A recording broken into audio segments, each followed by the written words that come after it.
tayo nandito sa gathering na to?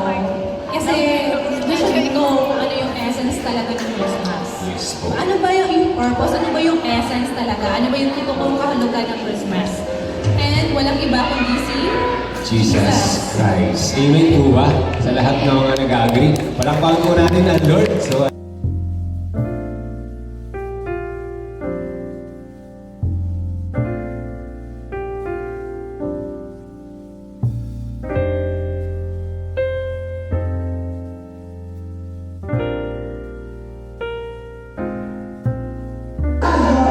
Bethlehem, a special baby was born. His name is Jesus. And gave him gifts. Everyone looked at baby Jesus in the manger, the hope of the world, the light that shines in the darkness, the love that God gave us. Jesus came for us.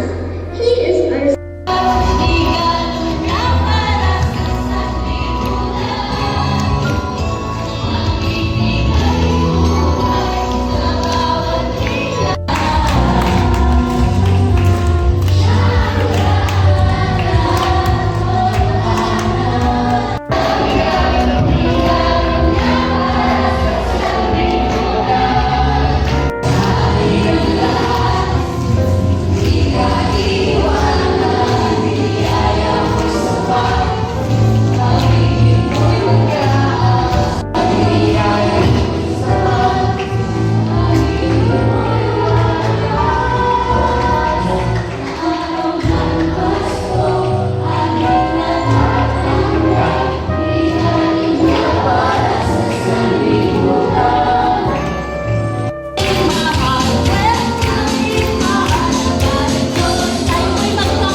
John chapter 1 verses 1 to 3, it is written, "In the beginning was the Word, and the Word was with God, and the Word was God." So God, your God, did not begin. No, He was there in the beginning. Hindi niya tayo pababayaan. Mahal tayo ng Diyos, kapatid. Siya po'y muling nabuhay. Naging witness po ang kanyang mga disciples. Naging witness po ang more than 500 nung siya po'y mag-ascend sa heaven. So marami mga eyewitnesses nagpatotoo na si Jesus, yes, namatay. Pero siya po'y muling nabuhay at umakyat siya sa langit. I'd like to pray for you. Lahat ng gusto mabago nila. Hindi lang gusto mabago. Wala po sa ating ito. Lumapit po rin sa ating ito. The angels of God are here right now. The presence of the Holy Spirit is here. So just stay here. Just stay here. Just stay here. Come on.